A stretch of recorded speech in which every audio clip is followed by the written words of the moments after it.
Quantify-lə aid bir neçə testi nizamına nəzərə yetirmək istəyirəm. Baxıram birinci testimizə.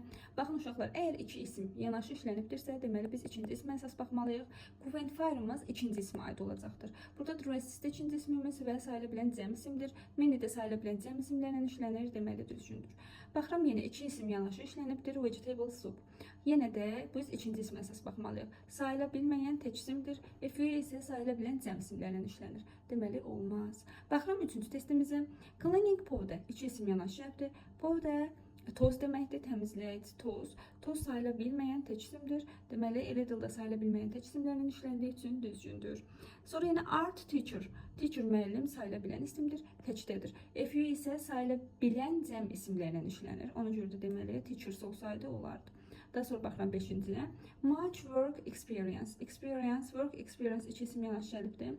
Experience sözdə sayılmadığı üçün much da experience-ə aiddir və düzgündür. Deməli, düzgün oldu. 1, 3, 5 A bəndi. Daha sonra baxıram ikinci testimizə. Knowledge bilik deməkdir. Sayıla bilməyən tək isimdir. A few, baxın. Few və a few elədim. Bunlar sayıla bilən cəm isimlərlə, many sayıla bilən cəm isimlərlə işlənir. Ya little'dır ya da much'dır. Little az deməkdir, much çox. İkisi də sayıla bilməyən isimlərlə işlənir. Deməli, cümləni tərcümə eləməliyim.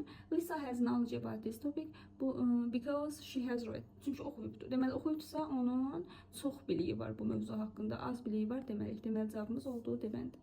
Daha sonra baxıram üçüncü testimizə. Baxın, görürsünüz, issues cəmdədir. Deməli, cəmdədirsə sayılır ki, cəmdədir də.